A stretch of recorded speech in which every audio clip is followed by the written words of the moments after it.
له ومن يضلل فلا هادي له وأشهد أن لا إله إلا الله وحده لا شريك له وأشهد أن محمدا عبده ورسوله صلى الله عليه وعلى آله وصحبه ومن سار على نهجه إلى يوم الدين وسلم تسليما كثيرا أما بعد أعوذ بالله من الشيطان الرجيم ومن آياته أن خلق لكم من أنفسكم أزواجا لتسكنوا إليها وجعل بينكم مودة ورحمة إن في ذلك لآيات لقوم يتفكرون۔ اللہ تعالیٰ فرماتا ہے کہ اللہ کی نشانیوں اس کی نعمتوں میں سے ہے کہ ان خلق لکم من انفسکم ازواجا، کہ جو تمہارے لیے تم سے ہی تمہاری بیویاں پیدا کی، تمہارے جوڑے پیدا کیے، لتسکنوا الیہا، تاکہ تم اس کی طرف سکون حاصل کرو، وجعل بینکم مودۃ ورحمہ، اور تمہارے درمیان محبت اور رحمت اور ہمدردی پیدا کر دی۔ ان فی ذلک لآیات لقوم یتفکرون، بے شک اس میں نشانیاں ہیں، نعمتیں ہیں ایسی قوم کے لیے جو غور و فکر کرتے ہیں۔ ہمارا موضوع چل رہا ہے گھروں کی تعمیر کے حوالے سے، کہ جس میں آج کا ہمارا ٹاپک اس موضوع سے متعلقہ وہ ہے کہ شادی نعمت رحمت ہے یا زحمت۔ حقیقت میں آیت ہم نے جو پڑھی ہے اس میں اللہ تعالیٰ کا فرمان کہ اللہ تعالیٰ کی نعمتوں میں سے یہ بھی ہے کہ اللہ نے تمہارے لیے تمہاری بیویاں پیدا کی کہ جن سے تم سکون حاصل کرو۔ یہ آیت ہی اس بات کی دلیل ہے کہ اصل یہ ہے کہ اسلام میں شادی کا تصور وہ کوئی زحمت نہیں بلکہ رحمت کی بنیاد پر ہے، اور اسی لیے رسول کریم صلی اللہ علیہ وسلم نے فرمایا ہے الدنیا متاع وخیر متاع الدنیا المرأة الصالحہ۔ صحیح مسلم کے اس حدیث میں رسول کریم علیہ السلام فرماتے ہیں کہ دنیا جو ہے وہ متاع ہے، متاع کے معنی تھوڑے وقت کے لیے فائدے کی جگہ۔ واقعی دنیا تھوڑے وقت کے لیے ہے اور اس میں فائدہ ہے۔ وخیر متاع الدنیا، پھر آپ فرماتے ہیں کہ اس دنیا کا سب سے بہترین متاع، سب سے بہتر فائدہ اٹھانے کی چیز کون سی ہے؟ المرأة الصالحہ، وہ نیک بیوی ہے۔ اور جب بیوی کا ذکر آتا ہے تو ہم کہیں کہ خاوند کے لحاظ سے بیوی ہے، ورنہ اصل یہ ہے کہ دونوں ہی یہ چیزیں دونوں ہی کی طرف ہیں، کہ بیوی کے لحاظ سے خاوند ہے کہ اس کو نیک خاوند مل جائے، اور خاوند کے لحاظ سے بیوی ہے کہ اس کو نیک بیوی مل جائے۔ تو رسول کریم صلی اللہ علیہ وسلم نے دنیا کے متاع، دنیا کے فائدہ مند چیزیں، دنیا کے لذتوں میں سے سب سے زیادہ اس چیز کو بیان کیا ہے کہ سب سے بڑی چیز جو ہے وہ بیوی ہے، یا خاوند بیوی ایک دوسرے کے لیے ہیں۔ تو یہ ہے اسلام کے اندر تصور جو نکاح اور شادی کا ہے، کہ اصل اس کی بنیاد ہی، اس لیے فرمایا وجعل بینکم مودۃ ورحمہ، کہ اس کی بنیاد ہی محبت ہمدردی پر رکھی گئی ہے، اور اس کا مقصد ہی سکون اور اطمینان حاصل کرنا ہے۔ تو چنانچہ ویسے تو ہر مذہب دین کے اندر شادی کے نکاح کے تصورات موجود ہیں، سابقہ تاریخ میں بھی رہے ہیں، چاہے اس کے کوئی بھی انداز ہوں، کیسے بھی ان کے طریقہ کار کیوں نہ ہوں، لیکن اسلام نے نکاح اور شادی کو صرف اور صرف دو شخصوں کا مل جانا اور ان کے کچھ دنیاوی مقاصد پورا ہو جانا نہیں ہے، بلکہ اسلام نے شادی اور نکاح کا یہ یعنی فریضہ آپ کہہ لیجئے، اس کی بنیاد ہی جو ہے وہ اللہ کے تقرب پر رکھی ہے، اللہ کا قرب حاصل کرنے کے لیے رکھی ہے۔ اور اسی لیے اسلام نے نکاح سے بے رغبتی کو ناپسند کیا ہے بلکہ ناجائز قرار دیا ہے۔ جس طرح کہ نبی کریم علیہ الصلوۃ والسلام آپ کے گھر میں 3 آدمی آتے ہیں اور آ کے آپ سے آپ کی عبادت کے بارے میں پوچھتے ہیں، وہ حدیث جو بار بار ذکر ہوتی رہتی ہے، تو ان میں سے ایک نے کیا کہا کہ میں نکاح شادی نہیں کرتا تاکہ اللہ کے دین کے لیے اپنے آپ کو فارغ رکھوں۔ تو نبی کریم صلی اللہ علیہ وسلم نے کیا فرمایا؟ وَأَنَا أَتَزَوَّجُ النِّسَاءَ کہ میں نے شادیاں بھی کر رکھی ہیں۔ فَمَنْ رَغِبَ عَنْ سُنَّتِي فَلَيْسَ مِنِّي جو میری اس سنت سے بے رغبتی کرتا ہے وہ مجھ سے نہیں ہے۔ اور بلکہ دوسری ایک حدیث میں کہ جس میں اگرچہ علماء کا اس کے صحیح ہونے میں کچھ کلام ہے کہ اذا تزوج العبد فقد استکمل نصف الدین فلیتق اللہ فی النصف الباقی کہ اگر آدمی نکاح شادی کر لیتا ہے تو اسی سے اس کا آدھا دین مکمل ہو جاتا ہے، تو اسے چاہیے کہ باقی جو اس کا آدھا دین رہ گیا ہے اس میں بھی اللہ تعالیٰ کا تقوی ڈر اختیار کرے۔ اس حدیث کو اگرچہ بعض علماء نے ضعیف کہا ہے، لیکن علامہ البانی رحمۃ اللہ علیہ نے اس کو مختلف اسانید اور طرق کے لحاظ سے حسن لغیری ہی کا درجہ دیا ہے کہ جس کا معنی کہ حدیث کسی حد تک قابل احتجاج ہے، اور قابل احتجاج ہونے کے ساتھ ساتھ مزید یہ بھی ہے کہ اس کی تائید ہوتی دوسری احادیث سے۔ صحیح بخاری و مسلم کی حدیث میں اللہ کے نبی صلی اللہ علیہ وسلم فرماتے ہیں النکاح من سنتی فمن رغب عن سنتی فلیس منی کہ نکاح میری سنت ہے، تو جس نے میری اس سنت سے منہ پھیرا اعراض کیا وہ مجھ سے نہیں ہے۔ جس سے کیا پتہ چلتا ہے کہ اسلام کے اندر نکاح اور شادی کا تصور صرف اور صرف کوئی نفسانی خواہشات کو پورا کرنا نہیں، اور صرف 2 اشخاص کا آپس میں مل جانا نہیں، بلکہ اس سے کہیں آگے بڑھ کر ہے، اور وہ کیا ہے؟ وہ اللہ کا ڈر، تقوی، دین ہے، اللہ کا قرب حاصل کرنا ہے، بلکہ اسی کو آدھا دین قرار دیا گیا ہے۔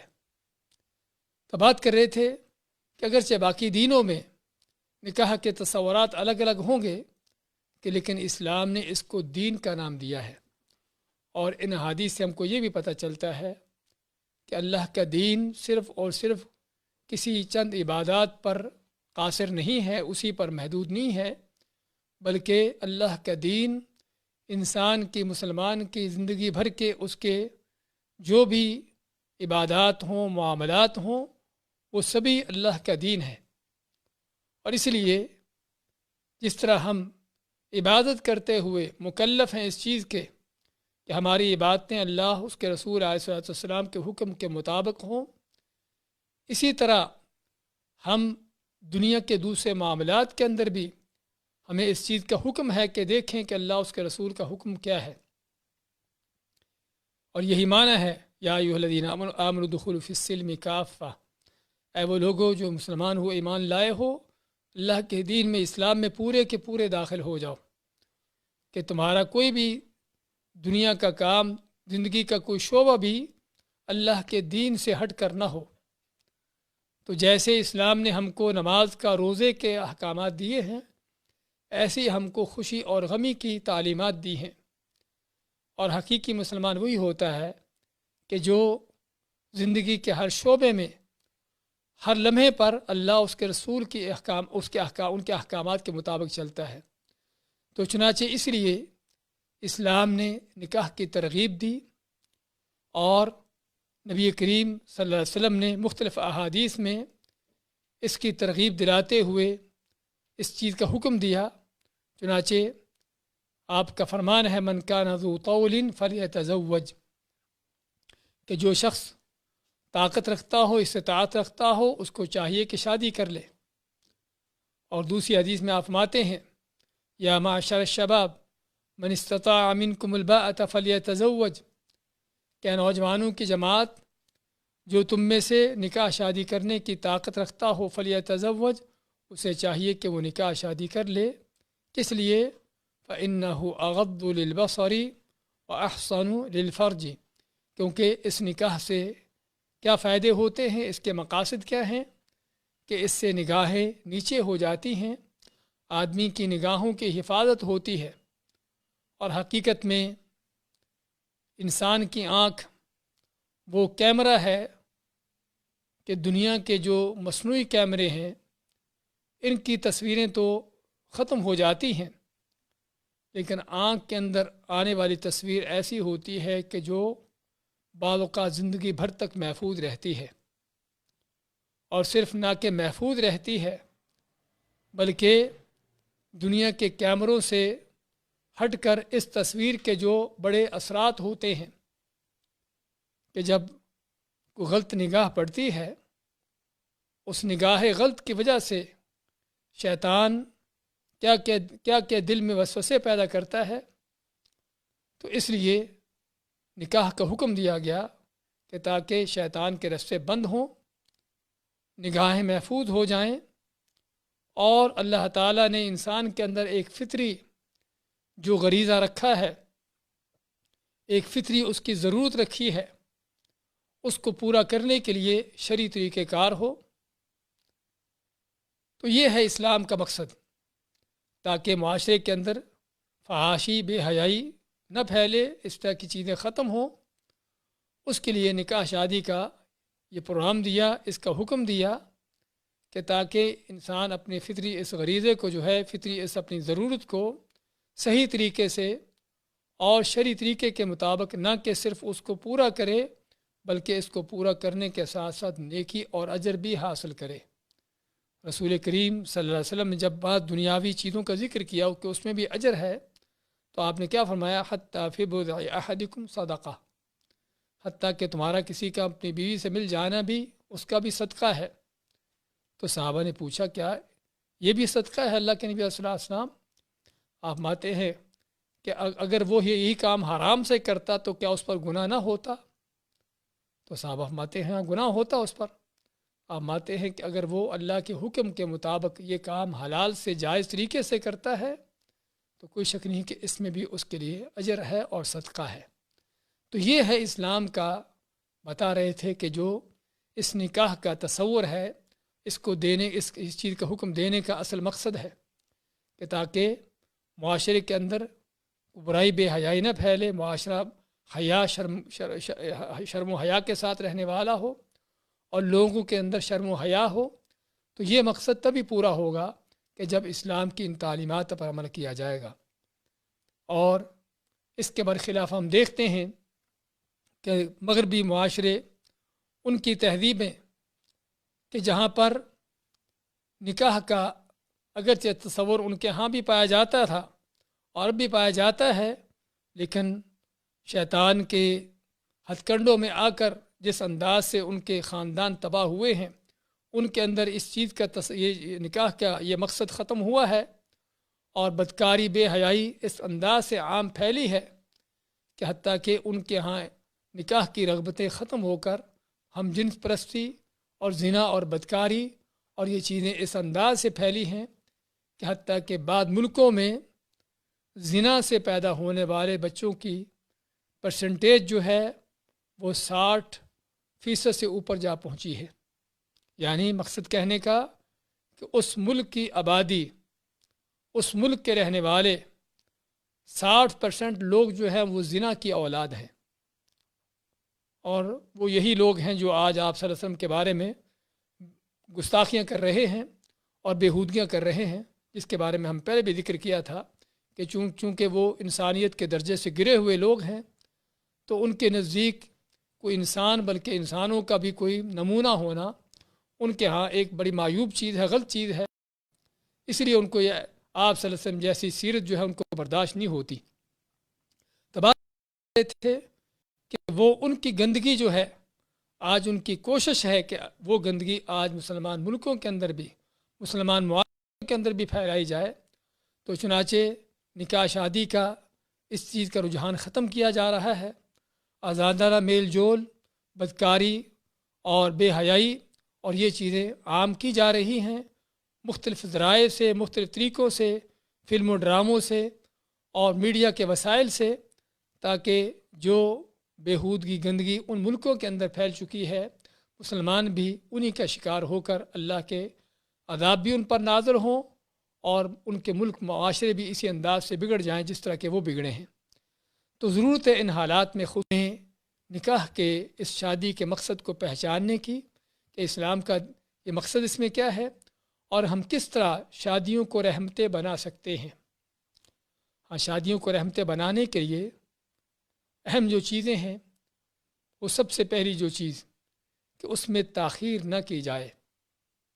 آج کے خصوصاً اس دور کی سب سے بڑی جو قباحت پائی جاتی ہے، حتیٰ کہ مسلمان معاشروں کے اندر بھی وہ کیا ہے، وہ نکاح میں شادی میں تاخیر۔ اللہ تعالیٰ قرآن کریم میں تب انکحوا الایام منکم والصالحین من عبادکم و امائکم کہ نکاح کرو تم میں سے ان لوگوں کا جو مجرد ہیں، بغیر نکاح کے ہیں، ان کے نکاح کرو، اور صرف آزاد مردوں کے نہیں، آزاد لوگوں کے نہیں، بلکہ حتیٰ کہ جو تمہارے غلام لونڈیاں ہیں ان کے بھی، حتیٰ کہ غلام لونڈی ان کو بھی حق دیا نکاح کرنے کا، کیونکہ یہ فطری غریزت، یہ فطری ضرورت ان کی بھی ہے، تاکہ وہ بھی اپنی اس فطری ضرورت کو شرعی طریقے سے پورا کر سکے۔ اور حکم کس کو دیا جا رہا ہے؟ ان کے آقاؤں کو، ان کے مالکوں کو حکم دیا جا رہا ہے، اور اگر کوئی آزاد ہے تو ان کے سرپرستوں کو حکم دیا جا رہا ہے کہ باپ ہے، اس کے متحد اس کی بیٹی ہے یا اس کی بہن ہے، اس کا فرض بنتا ہے کہ اس کا نکاح کرے اور نکاح کرنے میں دیر نہ کرے۔ اگر لڑکا ہے، اگرچہ لڑکا خود مختار ہے اسلام کے اندر، لیکن پھر بھی اس کے باپ کو حکم دیا جا رہا ہے وَأَنكِحُوا الْأَيَامَ مِنكُمْ کہ نکاح کرو اپنے ان لوگوں کا جو مجرد ہے تم میں سے، یعنی بغیر نکاح کے ہیں، چاہے وہ مرد ہو یا عورت ہو۔ اور اسی چیز کی تاکید کرتے ہوئے رسول کریم صلی اللہ علیہ وسلم فرماتے ہیں اذا جاءکم من ترضون دینہ وخلقہ فانکحوا او فزوجوہ الا تفعلوا تکن فتنة فی الارض وفساد کبیر۔ آپ فرماتے ہیں کہ جب بھی تمہارے پاس کوئی ایسا شخص آ جائے کہ جس کا دین اور اخلاق اچھا ہو، ہاں یہ چیزیں جس طرح کہ دوسری حدیث میں بھی اللہ کے نبی صلی اللہ علیہ وسلم فرماتے ہیں تنکح المرأة لأربع کہ عموماً لوگ 4 چیزوں کو دیکھ کر نکاح شادی کرتے ہیں۔ وہ 4 چیزیں کیا ہیں؟ لحسبہا اس کے حسب و نسب کو دیکھتے ہیں کہ عورت اونچے حسب و نسب کی ہو یا مرد اونچے حسب و نسب کا ہو، یعنی حدیث میں تو ذکر عورت کا آ رہا ہے۔ ومالہا اس کا مال دیکھا جاتا ہے بعض اوقات، وجمالہا اس کی خوبصورتی دیکھی جاتی ہے، ولدینہا اور اس کا دین دیکھا جاتا ہے۔ آپ ماتے ہیں فاظفر بذات الدین تربت یداک، تمہیں کس چیز کو ترجیح دینی ہے؟ وہ دین کو ترجیح دینی ہے۔ ہاں، دین وہ چیز ہے کہ اگر یہ ہوگا، اگرچہ شکل و صورت میں کوئی کمی بھی ہوگی، لیکن دین کی کمال کی وجہ سے وہ کمی پوری ہو جاتی ہے۔ اخلاق اور دین مالی کمزوریوں کو بھی، عقل کی کمزوریوں کو بھی اور شکلی کمزوریوں کو بھی، ان کو سبھی پر جو ہے وہ حاوی ہو جاتا ہے۔ تو اس لیے آپ فرماتے ہیں جب تمہارے پاس کوئی ایسا شخص آ جائے کہ جس کا دین و اخلاق اچھا ہو، صحیح ہو، فَانْكِحُوهُ تو اس سے نکاح کر دو۔ إِلَّا تَفْعَلُوا تَكُنْ فِتْنَةٌ فِي الْأَرْضِ وَفَسَادٌ كَبِيرٌ اگر تم ایسا نہیں کرتے تو زمین پر بہت بڑے فتنے اور فساد پیدا ہوں گے۔ صحابہ فرماتے ہیں وَإِنْ كَانَ فِيهِ اگرچہ یعنی کہ جیسا بھی شخص ہو، یعنی مالدار نہ ہو، حسب و نسب نہ بھی ہو، آپ مانتے ہیں کہ جیسا بھی ہو، آپ 3 دفعہ ماتے اذا جاءکم من ترضون دینہ وخلقہ فانکحوہ۔ ترمذی نے اس حدیث کو روایت کیا ہے اور علامہ البانی اور ترمذی نے اس کو حسن قرار دیا ہے۔ تو بات کر رہے تھے کہ اس میں حکم دیا گیا ہے کہ اگر دیکھنا ہے تو صرف دین و اخلاق کو دیکھنا ہے، نہ مال و دولت کو دیکھنا ہے، نہ کوئی جاب عہدے دیکھنے ہیں اور نہ کوئی دوسری چیزیں، بلکہ دیکھنا ہے کہ دین اور اخلاق صحیح ہے۔ آپ مانتے ہیں کہ فزوجوہ پھر نکاح کر دو۔ اور حدیث میں حکم جو ہے کس کو دیا جا رہا ہے؟ آپ فرماتے فَأَنكِحُوهُ، نکاح کر دو اس کا۔ یہ حکم ہے سب سے پہلے ان لوگوں کی طرف جو سرپرست ہیں، کہ جس کے ماتحت بیٹی ہے، اس کی بہن ہے، یا حتیٰ کہ اس کا بیٹا بھی ہے، تو ان کے لیے سب سے پہلے حکم ہے۔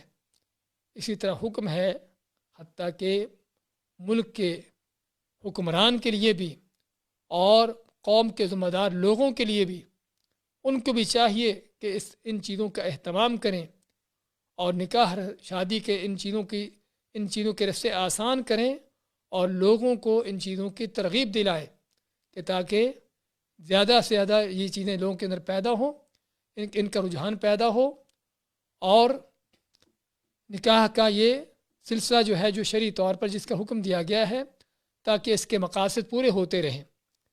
اور پھر یہ حکم دیا جاتا ہے بذات خود نوجوانوں کو بھی، کہ وہ بھی اس میں پیچھے نہ رہیں، بلکہ جیسے ہی موقع ملے اس میں آگے بڑھنے کی کوشش کی جائے۔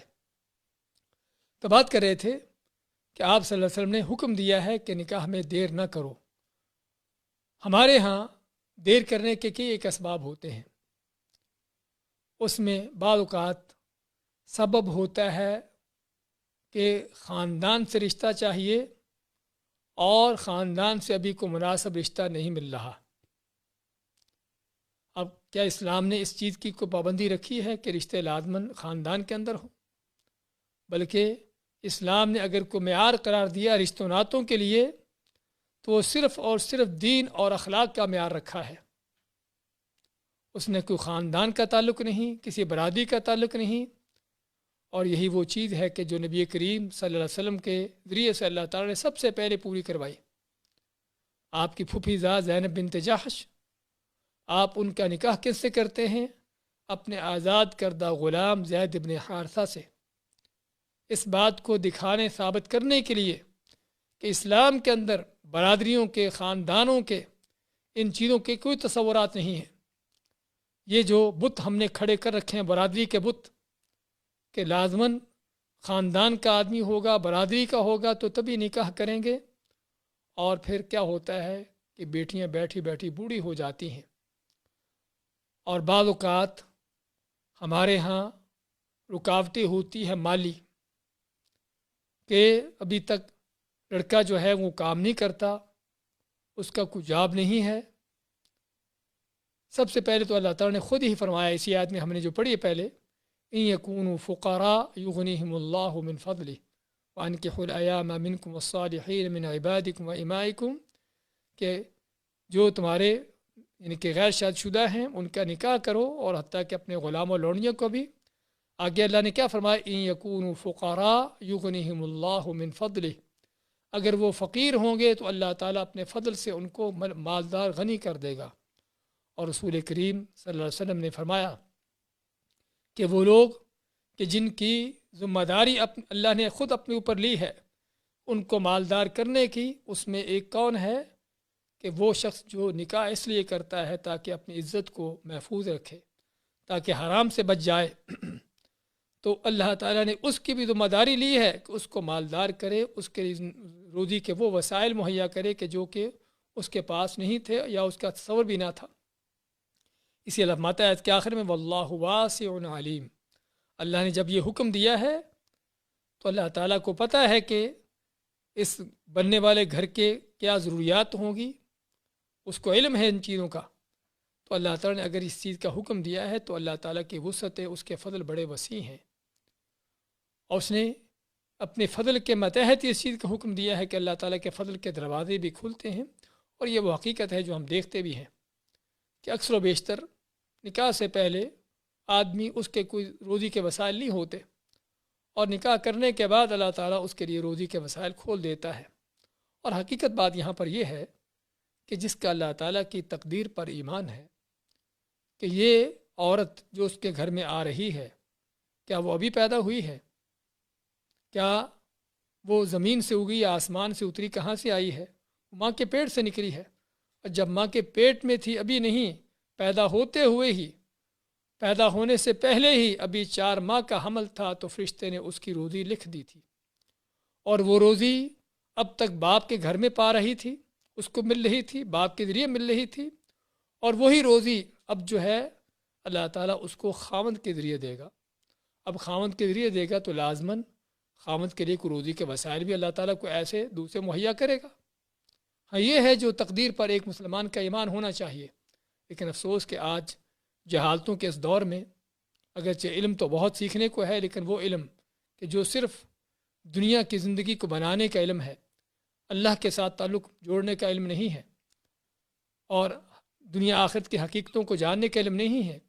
تو بات کر رہے تھے کہ اگر حقیقی معنوں میں اللہ پر ایمان و یقین ہوتا تو گھر میں آنے والی یہ آپ کی بیوی، بہو، کچھ بھی ہے، وہ پہلے سے روزی اس کی چل رہی ہے۔ پہلے اللہ نے اس کے باپ کے ذریعے سے اس کی روزی کا انتظام کیا ہوا تھا، اب وہی روزی جو باپ کے ذریعے ملتی تھی، اب وہی روزی خاوند کے ذریعے ملنا شروع ہو جائے گی۔ تو کہنے کا مقصد ہمیں ان چیزوں پر تو یقین ہونا چاہیے۔ تو ہمارے ہاں اکثر و بیشتر روزی کا بہانہ، کبھی لڑکا کام نہیں کرتا، ابھی جاب نہیں کرتا، وہ جاب ڈھونڈتے ڈھونڈتے، جاب کاج کرتے کرتے حتیٰ کہ وہ جو ہے وہ زندگیاں گزر جاتی ہیں اور بیٹیاں بیٹھی بیٹھی بوڑھی ہو جاتی ہیں۔ اور اسی تاخیر کے حوالے سے ایک واقعہ سناتے چلے۔ باپ بستر مرگ پر تھا، اور بلکہ بیٹی بستر مرگ پر تھی، بیٹی بیمار ہے، اور ان قریب تھا کہ فوت ہو جائے۔ تو باپ کو طلب کرتی ہے کہ آخری لمحات ہیں، آ کے مجھے مل۔ باپ آتا ہے ملنے، تو بیٹی باپ کو کہتی ہے کہ کہو آمین۔ باپ کہتا ہے آمین۔ بیٹی نے پھر کہا، دوبارہ کہا آمین کہو۔ باپ نے کہا آمین۔ بیٹی نے تیسری بار کہا آمین کہو۔ باپ نے کہا آمین۔ بیٹی کہتی ہے کہ جس طرح تو نے مجھے شادی سے محروم رکھا ہے، اللہ تجھے جنت سے محروم کرے۔ باپ سے پہلے 3 بار آمین کہلا دی۔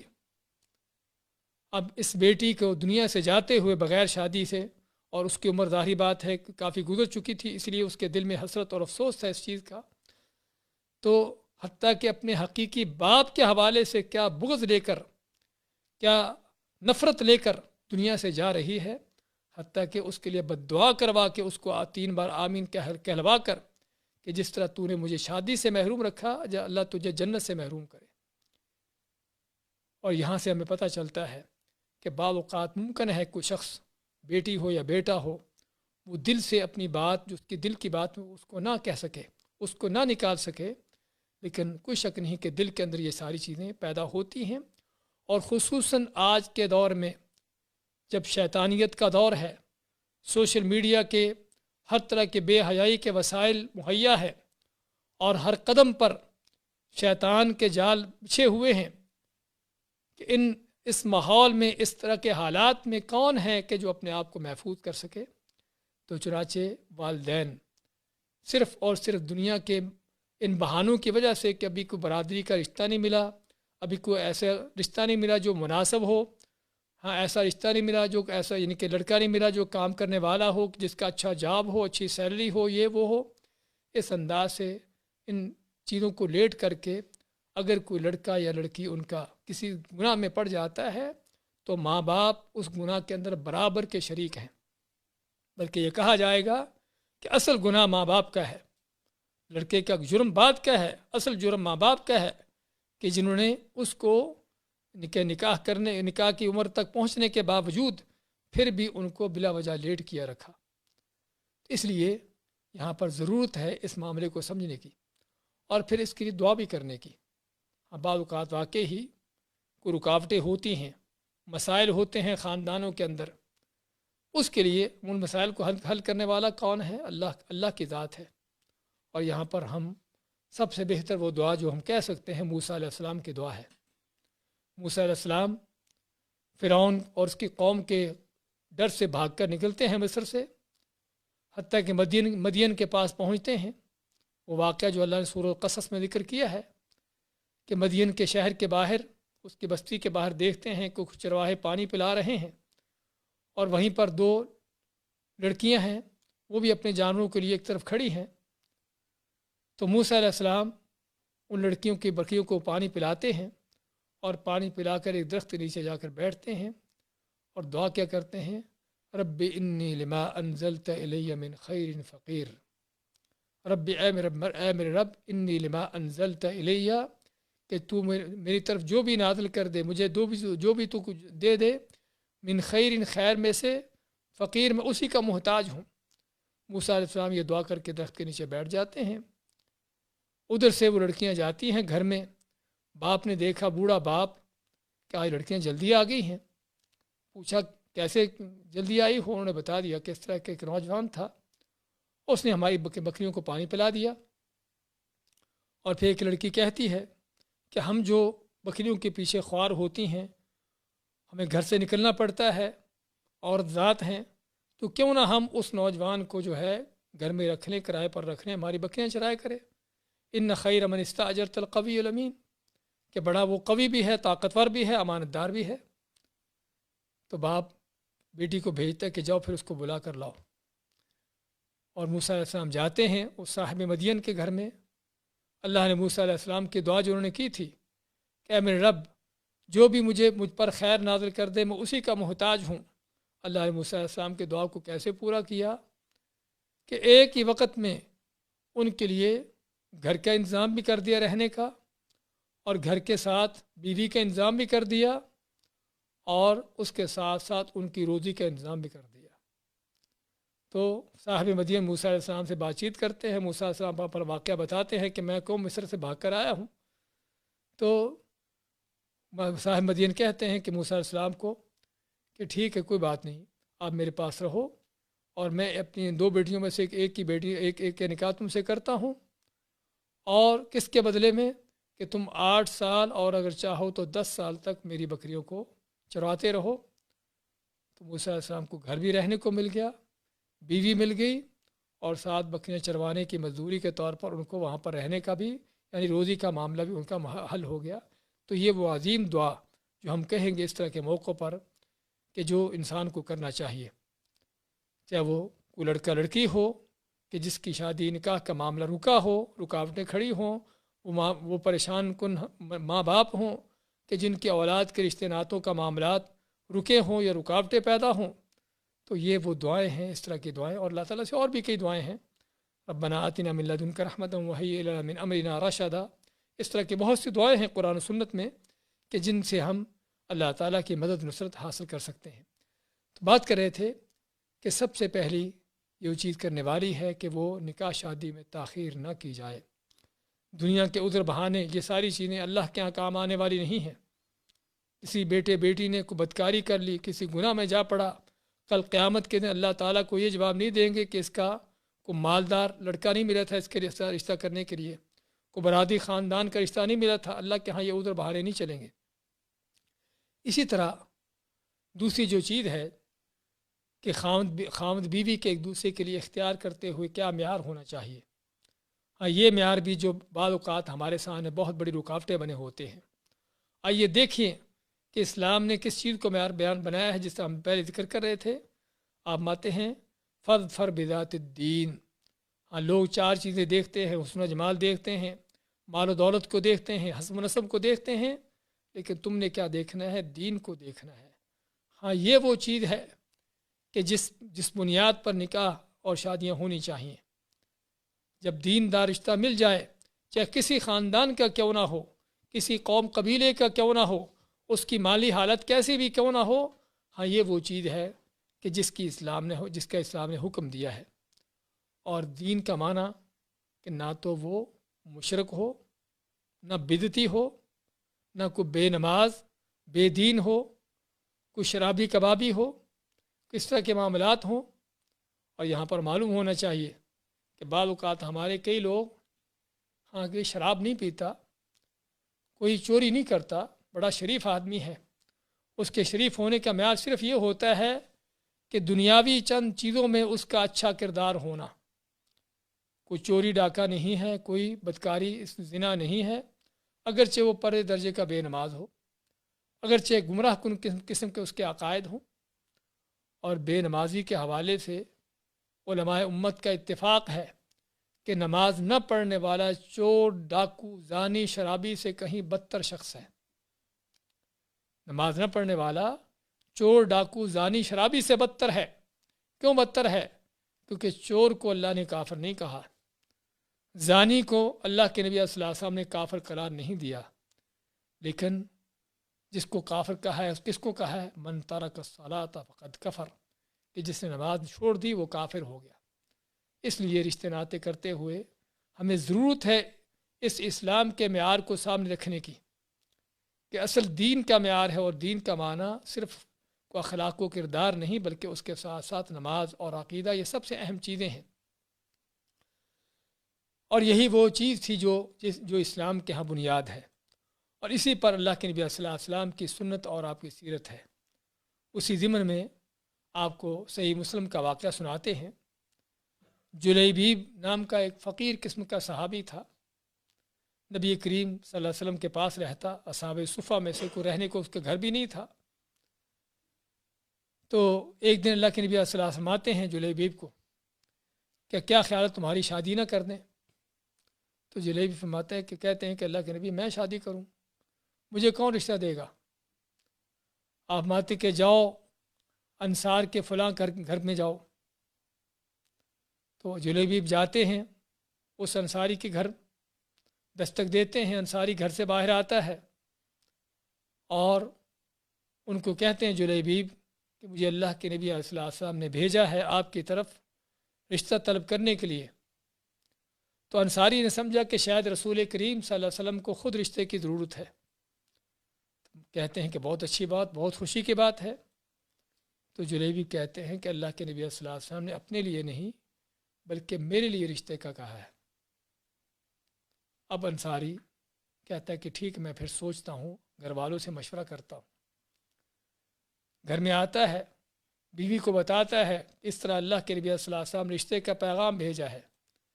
تو بیوی بڑی خوش ہوتی ہے کہ اللہ کے نبی صلی اللہ علیہ وسلم سے بڑھ کر رشتہ کون سا ہوگا، لیکن خاوند کہتا ہے کہ اللہ کے نبی صلی اللہ علیہ وسلم نے اپنے لیے نہیں بلکہ جلیبیب کے لیے کہا ہے۔ تو بیوی کیا کہتی ہے کہ کاش کہ جلیبیب کے سوا کو اور ہوتا، نہ کوئی گھر ہے نہ کوئی مال ہے۔ ہاں، بیٹی والوں کو فکر تو ہوتی ہے، بیٹی کہاں سے کھائے گی۔ وہی ہم بات جو کر رہے تھے کہ ابھی تک اس کا کوئی جاب نہیں ہے، وہ جاب والا ڈھونڈتے ڈھونڈتے بیٹی بوڑھی ہو جاتی ہے۔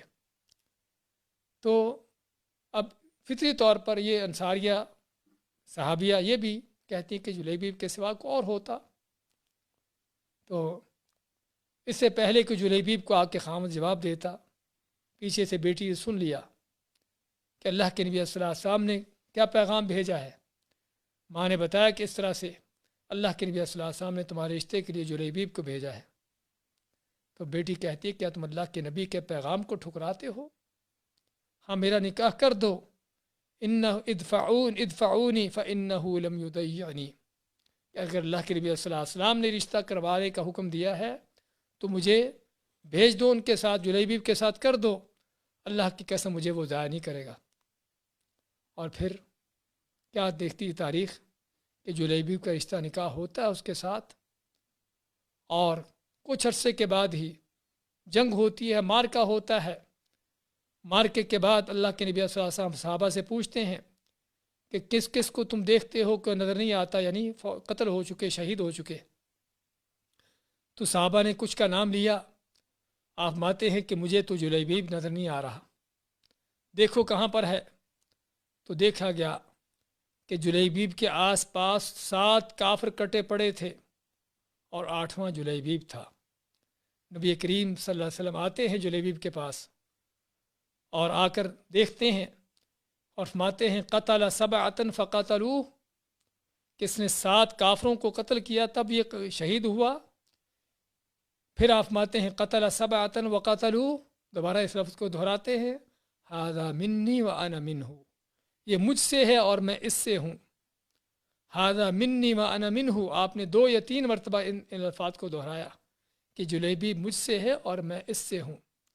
راوی بتاتا ہے ثم وضع رسول اللہ صلی اللہ علیہ وسلم علی ساعدیہ، کہ آپ صلی اللہ علیہ وسلم جلیبیب کو اپنے ہاتھوں پر اٹھاتے ہیں اور ان کی قبر کھودتے ہیں، اور نبی جلیبیب کا جو اس کی چارپائی تھی وہ نبی اکرم صلی اللہ علیہ وسلم کے ہاتھ تھے، اور خود اپنے ہاتھوں سے ان کو قبر میں اتارتے ہیں۔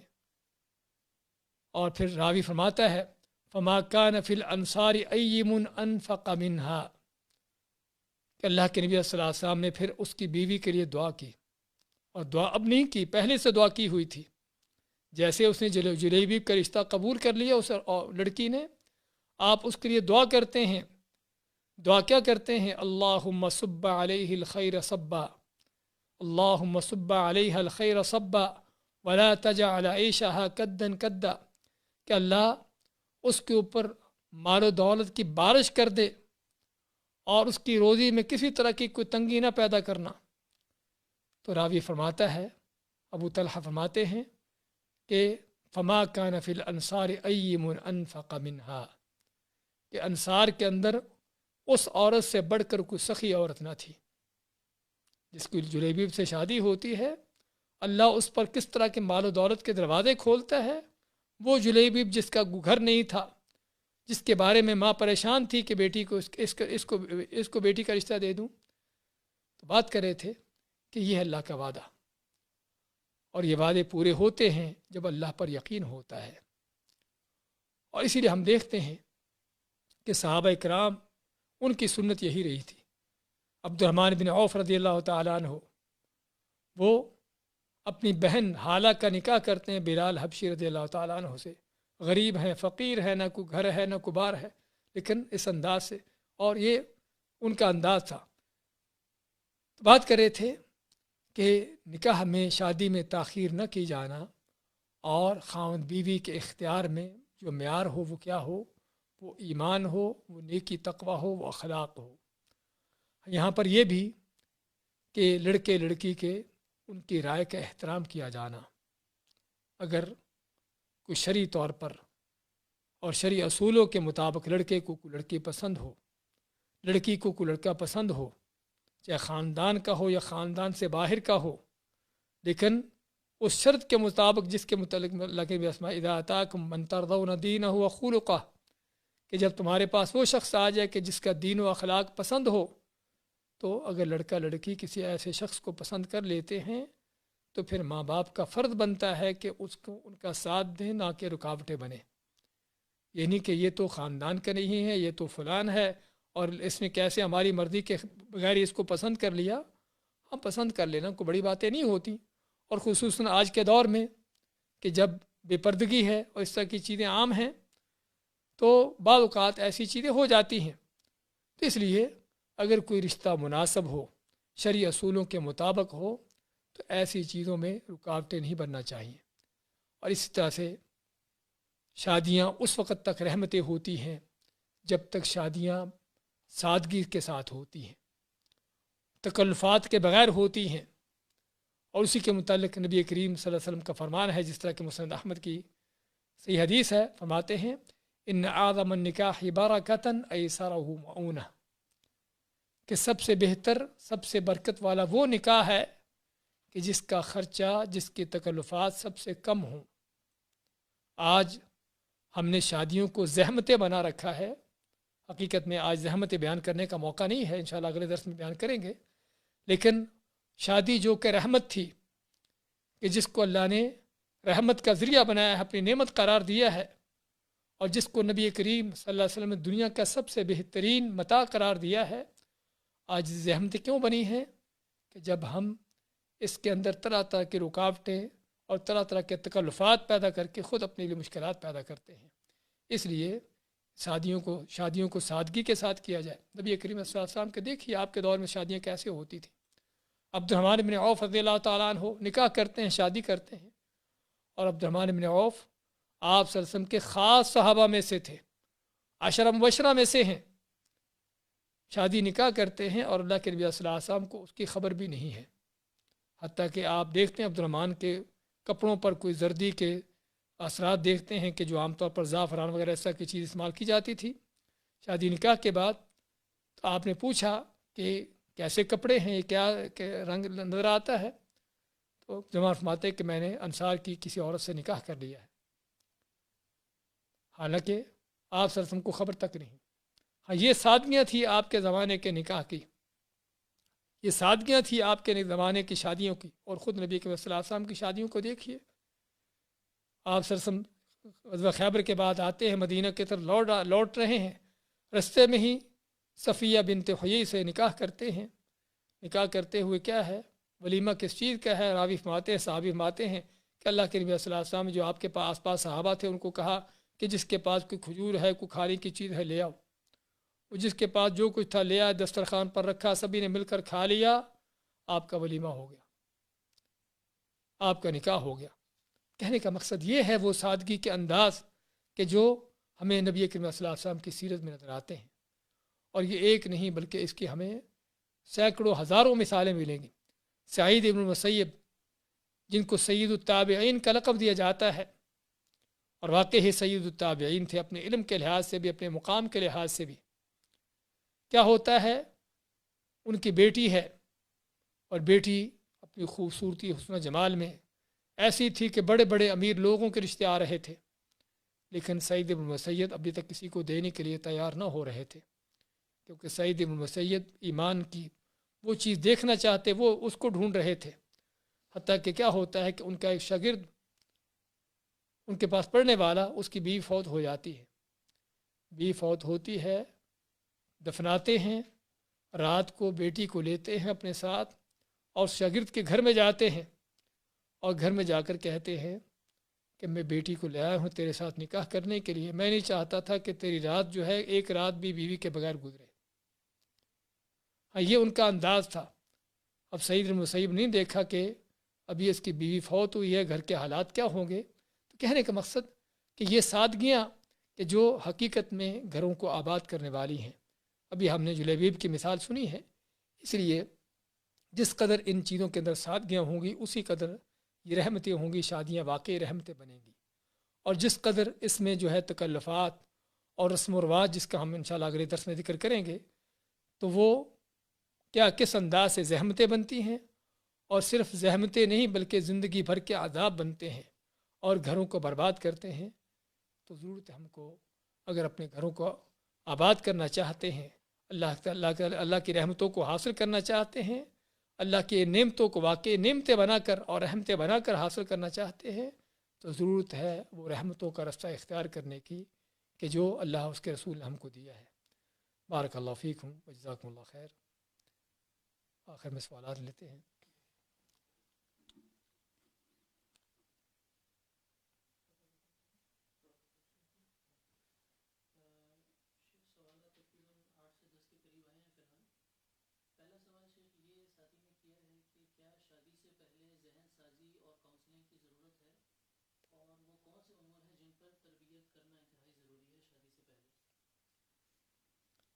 ذہن سازی سے سوال یہ آیا ہے کہ شادی سے پہلے ذہن سازی اور کونسلنگ کرنا کیا ضروری ہے، اور کون سی وہ چیزیں ہیں کہ جن پر تربیت کرنا ضروری ہے۔ لیکن یہ ذہن سازی اور کونسلنگ یا تربیت کرنا کس کا کام ہے؟ سوال کرنے والے کا انداز یہ پتہ چلتا ہے کہ شاید جس نے شادی کرنی وہ ذہن سازی کرے بیوی کی شادی سے پہلے، اور وہی اس کی تربیت کرے۔ حقیقت میں یہ کام جو ہے اس لڑکی کے ماں باپ کا ہے، ان کی ذمہ داری ہے۔ اور یہ واقعی سوال بہت اچھا ہے اس حوالے سے، کیونکہ آج ہمارے بہت سے لوگ شادی سے پہلے ہی، یعنی یہ تو نہیں، ایک تو ہے کہ نکاح ہونے کے بعد تو ٹھیک ہے، وہ آپس میں خاوند بھی بن چکے، اگرچہ رخصتی نہ بھی ہو تب بھی ان کو مل بیٹھنے کا موقع، یعنی کہ ان کی اس بات کی اجازت ہے کیونکہ شرعی طور پر خاوند بیوی ہیں۔ لیکن ہمارے ہاں جو قباحت چل رہی ہے وہ یہ چل رہی ہے کہ ابھی نکاح کا معاملہ نہیں ہوتا، نکاح سے پہلے ہی صرف ابھی بات چیت ہوتی ہے جس کو ہمارے ہاں منگنی کا نام دیتے ہیں، اس کے بعد ہی اٹھنا بیٹھنا، گھومنا پھرنا، چلنا پھرنا اور ایک دوسرے کے ساتھ یہ ساری چیزیں شروع ہو جاتی ہیں، اور یہ سراسر حرام اور ناجائز ہیں، کیونکہ جب تک دونوں کا نکاح نہیں ہو جاتا اس وقت تک وہ دونوں ایک دوسرے کے لیے اجنبی ہیں، حرام ہیں، جب تک نکاح نہیں ہو جاتا۔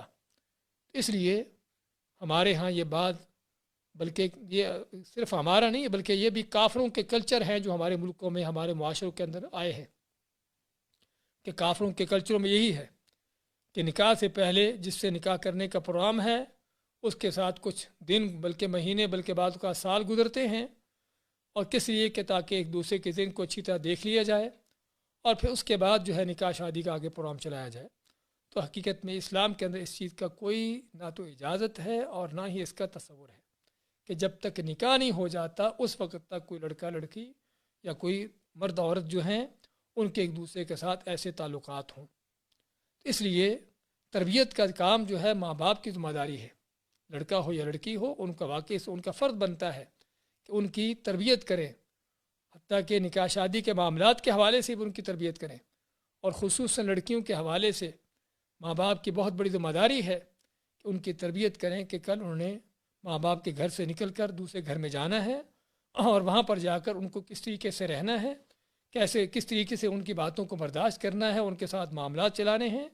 ہاں یہ تربیت بہت ضروری ہے، لیکن یہ تربیت اس آدمی کی نہیں کہ جس نے شادی کرنی اس سے، بلکہ ماں باپ کی ان کا فرض بنتا ہے. اور نہ کہ صرف لڑکی کی تربیت بلکہ لڑکوں کی تربیت بھی ان کا فرض بنتا ہے.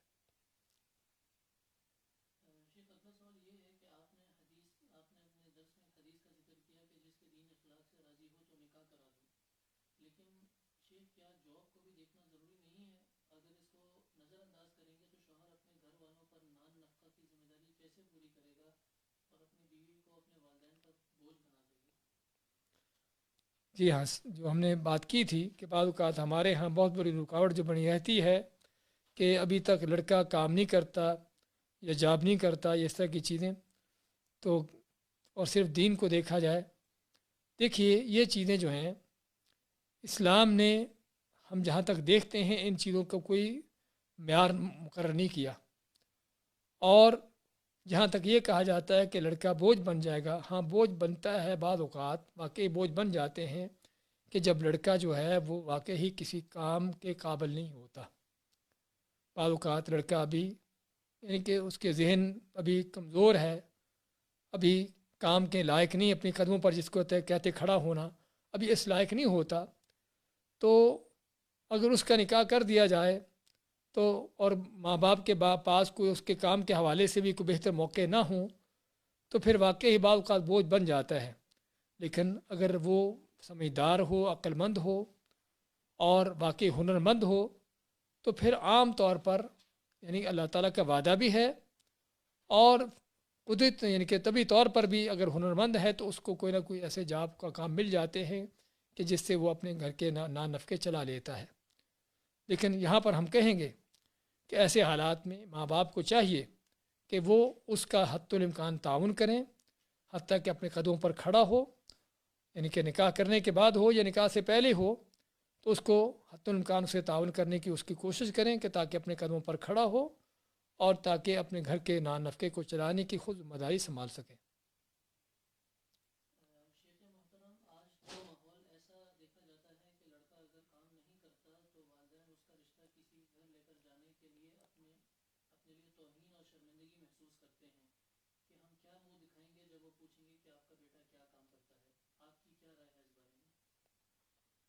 یعنی جب تک بیٹا کام نہیں کرتا اس وقت تک اس کا رشتہ کرنے کے لیے تیار نہیں ہوتے.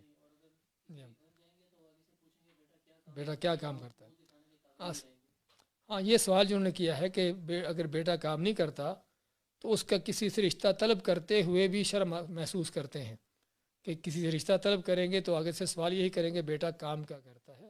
واقعی ان کا سوال جو ہے آج کے ماحول کے عین مطابق ہے کہ آج کہیں بھی رشتہ لینے جاتے ہیں تو سب سے پہلا سوال یہ ہوتا ہے کہ بیٹا کام کیا کرتا ہے. یہ نہیں دیکھتے کہ وہ یہ نہیں پوچھیں گے کہ وہ اس کا دین کیسا ہے، نماز پڑھتا ہے نہیں پڑھتا، اس کا اخلاق کیسا ہے، اس کا عقیدہ کیسا ہے، اس کے علم کے لحاظ سے کوئی دین کے علم کے لحاظ سے اس کی کیا کیفیت ہے. ہاں یہ چیزوں کا کوئی سوال نہیں ہوتا چونکہ مادہ پرستی کا دور ہے، دنیا پرستی کا دور ہے، تو صرف دنیا کا ہی سوال ہے کہ مال کماتا ہے نہیں کماتا.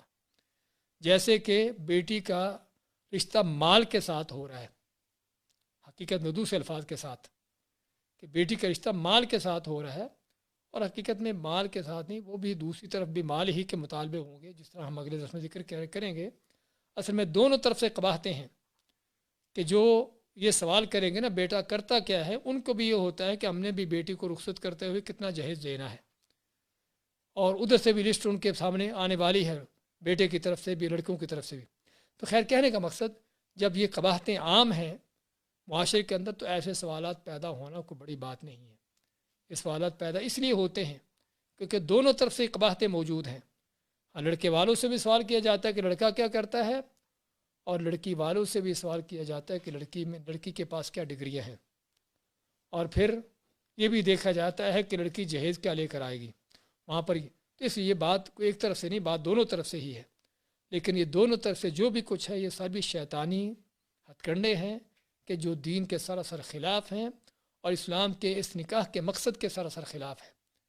کہ اسلام چاہتا ہے کہ نکاح آسان ہو, شادیاں آسان ہو, اس میں رکاوٹیں ختم ہوں, لیکن شیطان ہے کہ جو اس طرح کی رکاوٹیں پیدا کر کے ان کو لیٹ کرنا, ان کو تاخیر کرنا ان کے اندر, اور ان کو نہ ہونے دینا تاکہ بے حیائی بدکاری پھیلے. تو اللہ کو لحاظ یہ دونوں چیزیں غلط ہے. اس لیے پہلی بات تو ہم کہیں گے کہ رشتہ لینے جانے والوں کو ان کو اس بات کی شرم محسوس کرنے کی ضرورت نہیں. ان کو صاف کہہ دیں کہ لڑکا دین اخلاق کے لحاظ سے اچھا ہے, ہاں کام کرنے کو کرے گا, اور اللہ تعالیٰ کا اللہ نے اس بات کی ذمہ داری لی ہے, اس بات کا وعدہ کیا ہے اس کو دینے کا. اگر تم اللہ پر یقین رکھتے ہو تو انشاءاللہ اللہ کے وعدے پورے ہوں گے. اس لیے ہم کہیں کہ ہمیں ضرورت ہے خود پہلے سے اپنی ذہن سازی کرنے کی کہ ہم ان چیزوں میں شرم محسوس نہ کریں کہ لڑکا کرتا کیا ہے, لڑکا کرے گا وہ کرے گا. ہاں کرنے والے بھی بعض اوقات دیکھا جاتا ہے کہ بڑے بڑے اچھے بڑے جاب کرنے والے, بڑے بڑے کاروبار رکھنے والے, ہاں نکاح شادی کے چند دن کے بعد ہی نکاح وہ کاروبار تباہ ہو جاتا ہے, جاب ختم ہو جاتا ہے, اور وہ جس کو جاب کی وجہ سے رشتہ دیا تھا, جس کے کاروبار کو رشتہ دیا تھا, وہ کاروبار ٹھپ ہوا ہوتا ہے, اور پھر وہیں پر گھر برباد ہوتے ہیں. کیونکہ رشتہ ہی اصل کسی لڑکے کو نہیں دیا, کسی خامد کو نہیں دیا, بلکہ رشتہ دیا تھا مال کو, تجارت کو, کاروبار کو, وہ ٹھپ ہو گیا. تو اس لیے آگے معاملہ بگڑے گا. اس لیے ہم چاہتے ہیں کہ پہلے سے ہم کو اپنے ان سوچ و فکروں کی اصلاح کی ضرورت ہے کہ رشتے ناطے جو ہیں وہ دین کی بنیاد پر, اخلاق کی بنیاد پر ہوں, ان چیزوں پر ہوں کہ جو آگے چلنے والی ہیں, کہ نہ کہ کاروباروں کی مال و دولت کی بنیاد پر ہوں کہ جو آج ہے اور کل نہیں ہوگا.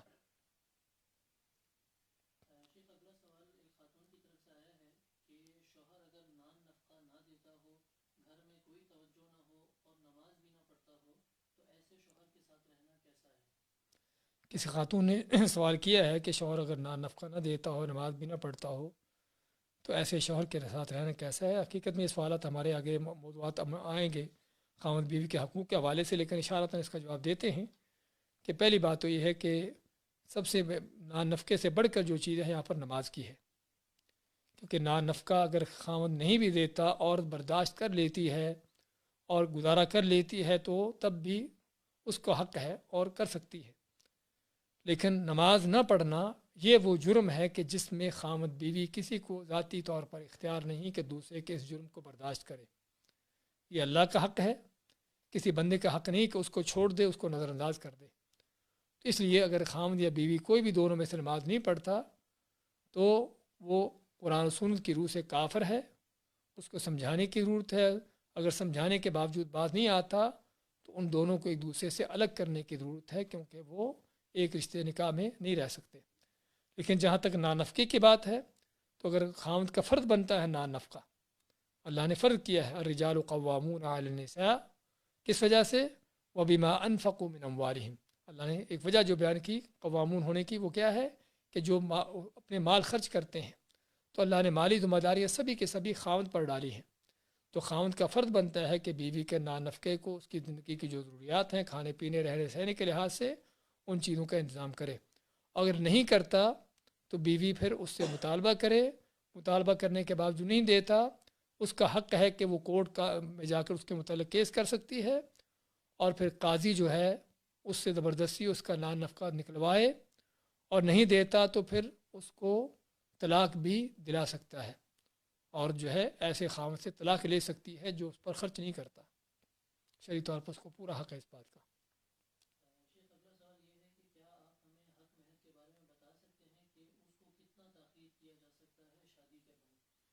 حق مہر کا انشاءاللہ اگلے درس میں موضوع آئے گا ویسے, لیکن تاخیر کے حوالے سے اس میں تاخیر کا کوئی لمٹ نہیں ہے. تاخیر کے حوالے سے کوئی وقت نہیں ہے کہ کتنی تاخیر کر سکتے ہیں, لیکن یہ ہے کہ حق مہر جو ہے ان چیزوں میں سے ہے کہ جس کو دینا سب سے زیادہ حق بنتا ہے, سب سے زیادہ بڑی ذمہ داری انسان پر, جس طرح کہ اللہ کے نبی صلی اللہ علیہ وسلم کی حدیث ہے. اس لیے اس میں اس کو دینا چاہیے، اور دینا بھی جو حق ہے، ذمہ داری ہے، انسان کو چاہیے کہ اس کو جلدی ادا کر دے. لیکن اگر جلدی نہ ادا کر سکے تو لیٹ بھی کر سکتا ہے. لیکن اس کو چھوڑ دینا، معاف کروانا، حقیقت میں یہ گری ہوئی حرکتیں ہیں جو ہمارے معاشروں میں پائی جاتی ہیں. چھوڑنے سے مراد یہ نہ دینا ہی کہ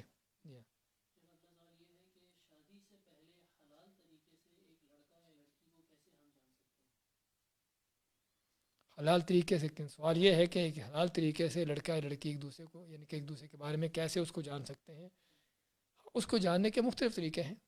گھر والوں کے ذریعے سے، گھر کے افراد کے ذریعے سے. فرق لڑکی سے رشتہ کرنا ہے آپ نے تو اپنی والدہ کے ذریعے سے، بہنوں کے ذریعے سے معلومات لیں، ان کے گھر میں جائیں، اور وہاں ان کے گھر میں یا ان کے آس پاس جو رہنے والے لوگ ہیں جس کے ساتھ لڑکی کا خاص طور پر رہن سہن ہے، اٹھنا بیٹھنا ہے، ان سے معلومات لی جائے.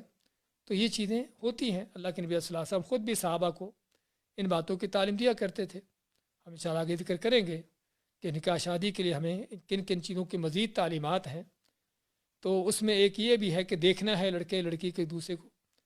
تو ایک صحابی نے کہ میں انصار کی ایک اور سے نکاح کا پروگرام بنایا ہے، ان سے بات چیت کی ہے، تو آپ مانتے ہیں کہ اگر ہو سکے تو تم اس کو دیکھو. جابر کے بارے میں اس طرح کی حدیث آتی ہے. تو انہوں نے آپ سے نکاح کا ذکر کیا تو آپ فرمایا کہ اس لڑکی کو دیکھنے کی کوشش کرو. پھر جابر فرماتے ہیں کہ میں بعض اوقات چھپ کر ایسی جگہ پر بیٹھتا کہ حتیٰ کہ اس لڑکی کو میں نے دیکھا اور دیکھ کر واقعی مجھے پسند آئی اور میں نے اس سے نکاح کر لیا. تو کہنے کا مقصد کہ بعض اوقات انسان خود ہی دیکھنے کی حد تک تو کر سکتا ہے، لیکن باقی اخلاق و کردار کے یہ معاملات ہیں کہ جو خود اس کو جاننا ممکن نہیں، سوائے یہ کہ جس لڑکی کے ساتھ یا لڑکے یا لڑکی کے ساتھ جن کے ساتھ اس کا اٹھنا بیٹھنا ہے، رہن سہن ہے، چاہے وہ دوست احباب ہوں، جو بھی لڑکی کی سہیلیاں ہوں، لڑکے کے دوست ہوں، ان کے ذریعے سے پتہ چل سکتا ہے کہ آدمی کیسا ہے یا لڑکی کیسی ہے، اور اس کا اخلاق و کردار کا معاملہ کیسا ہے. یعنی خود جاننا اس طرح کی چیزیں، خود معلومات لینا، یعنی بتاتے خود لڑکی سے رابطہ کرے لڑکا یا لڑکی لڑکے سے رابطہ کرے، ایسی چیزیں اسلام نے اس کی اجازت نہیں دی. اور اگر اجازت ہم دے بھی دیں تب بھی ہم کہیں گے کہ ممکن نہیں صحیح معلومات ملنا، کیونکہ انسانی فطرت ہے ایک بہت بڑی جو ہمیں یہاں پر خاص طور پہ اس موقع پر سمجھنے کی ضرورت ہے. وہ کیا ہے کہ انسان چند لمحات کے لیے، تھوڑے وقت کے لیے اپنے آپ کو بہت اچھے سے اچھا بنا لیتا ہے. اور زندگی میں ہمارے ساتھ یہ چیزیں پیش آتی رہتی ہیں کہ بعض اوقات کسی سے واسطہ پڑتا ہے، لیکن واسطہ پڑتا اس سے صرف چند لمحات کے لیے، کچھ وقت کے لیے. یعنی چاہے آپ ڈیلی بھی اس سے ملتے ہوں، لیکن اس کے ساتھ رہنا سہنا نہیں ہے، صرف ایک سرسری ملاقاتیں ہیں. تو ان سرسری ملاقاتوں کے اندر کیا ہوتا ہے کہ آدمی ایک دوسرے کے سامنے بہت اچھا بن کر وہ رہ سکتا ہے، لیکن صحیح طور پر کسی کا پتہ اس وقت چلتا ہے جب اس کے ساتھ آدمی رہتا ہے یا سفر کرتا ہے، اس طرح کی چیزیں ہوتی ہیں. تو اس لیے بعض اوقات بہت سے لوگ دھوکہ یہاں سے کھاتے ہیں کہ جس سے سرسری ملاقات ہوئی، بہت اچھا اس کو نظر آیا اس کی بات چیت سے، اس کے انداز سے، تو وہیں سے دھوکہ کھا کے سمجھتے ہیں کہ بہت اچھا ہے. یہ چیز کافی نہیں ہے. جب تک جو ہے اس کے معاملات جن کے ساتھ اس کا رہن سہن ہے ان سے نہ معلومات کی جائے. عمر فاروق کے بارے میں آتا ہے کہ کسی آدمی نے کسی دوسرے آدمی کے بارے میں کہا کہ بہت اچھا آدمی ہے. تو انہوں نے اسے کہا کہ تم اس کے ساتھ رہے ہو؟ کہتے رہا تو اس کے ساتھ نہیں ہوں. کہتے تم نے اس کے ساتھ سفر کیا ہے؟ کہتے اس کے سفر تو نہیں کیا. تو پھر کہنا عمر فاروق اس کو کہنے لگے تم اس کو پھر نہیں جانتے. اس کا معنی یہ ہوا کہ ہمیں کسی کی پہچان کے لیے صرف معمولی سرسی ملاقاتیں یہ کافی نہیں ہوتی، بلکہ ضروری ہے کہ ان لوگوں سے معلومات لی جائیں جن کے ساتھ اس کا رہن سہن ہے.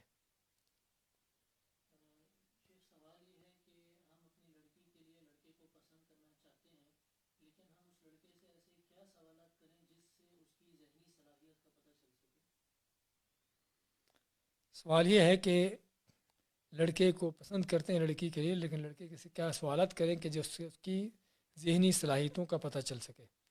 لیکن ذہنی صلاحیتوں سے مراد کیا ہے؟ کیا اس کی ذہنی قابلیت ہے یا اس کی ذہنی سوچ و فکر ہے کہ کس سوچ و فکر کا مالک ہے؟ کہ دو چیزیں ہیں.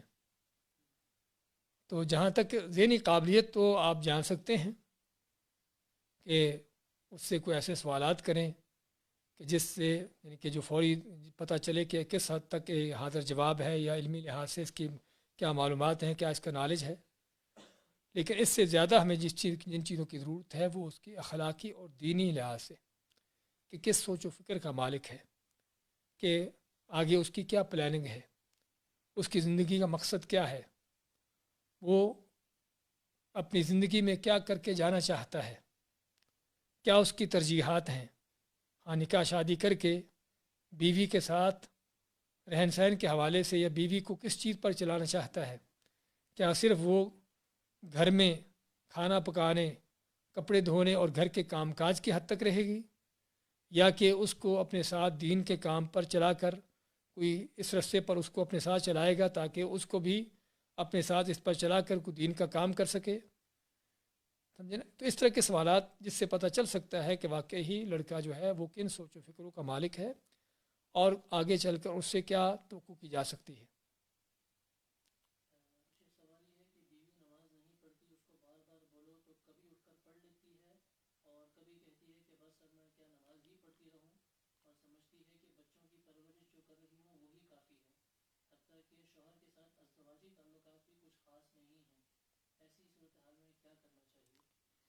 یہ بھی سوالات ابھی آگے آنے والے ہیں بیوی کے حوالے سے کہ نماز نہیں پڑھتی اور اس کے شوہر کے ساتھ ازدواجی تعلقات بھی صحیح نہیں ہیں اور سمجھتی ہے کہ صرف بچوں کی صحیح تربیت کرنا ہی میرا فرض ہے۔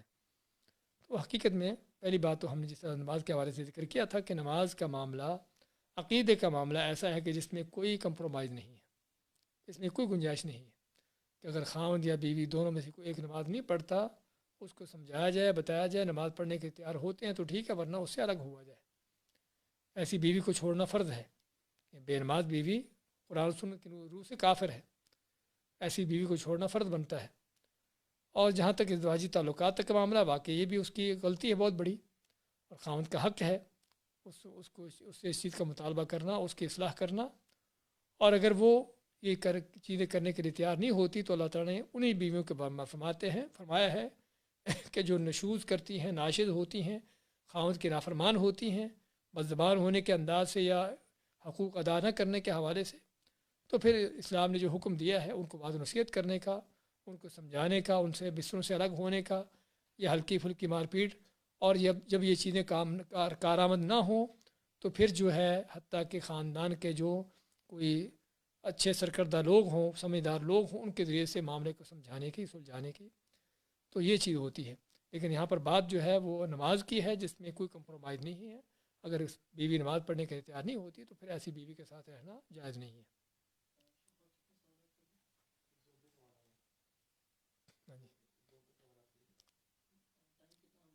ٹائم کافی ہو چکا ہے ویسے، چلو 5-7 منٹ کے لیے لے لیتے ہیں۔ جی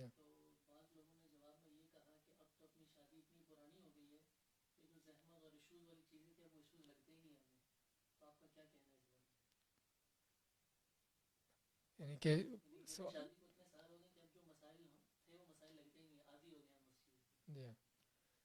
سوال یہ آیا ہے کہ شادیاں پرانی ہو چکی ہیں بعض لوگوں کی، اور جو زحمتیں تھیں اب وہ زحمتیں معلوم نہیں ہوتی۔ وہ معلوم کیوں نہیں ہوتی کہ ہمارے معاشرے کا، سوسائٹی کا وہ حصہ بن چکی ہیں، جس کا ہم آگے چل کر ذکر کریں گے کہ شادیوں کی زحمتیں کیا کیا ہیں، باراتوں کی، رسم و رواج کی، اس طرح کی چیزوں کی، کہ جو حقیقت میں زحمتیں ہیں۔ اگرچہ آپ کی شادی تو پرانی ہو چکی جس کا سوال ہے، لیکن اس کی کو اولاد کی، ان کی شادیاں تو آپ نے کرنا ہے نا۔ تو اس لیے اگر آپ اپنی شادیوں پر زحمتیں اٹھا چکے ہیں تو کم از کم باقیوں پر نہ تو خود زحمتوں میں پڑیں اور نہ ان کو خود زحمتوں میں ڈالیں۔ لیکن یہ بھی سوال انشاءاللہ اگلے درس میں ہوتا تو زیادہ بہتر ہوتا، تاکہ ہم اگلے درس میں شادی کے بارے میں کیا کیا زحمتیں ہیں اور کس طرح شادیاں جو ہیں بجائے رحمتوں کے، نعمتوں کے، اس کے بجائے زحمتیں اور عذاب بنتی ہیں۔ یہ بہت اہم موضوع ہے جس کا ہم آگے چل کر ذکر کریں گے انشاءاللہ عزیز۔ ہاں جی، سوال کسی زوم پر کیا ہے؟ ہاں جی، اپنے آپ کو انمیوٹ کر لیں اور سوال کر سکتے ہیں۔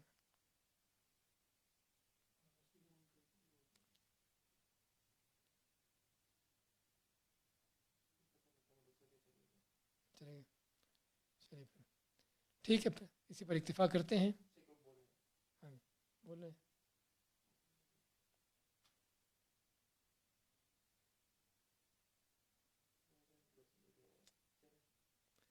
خیر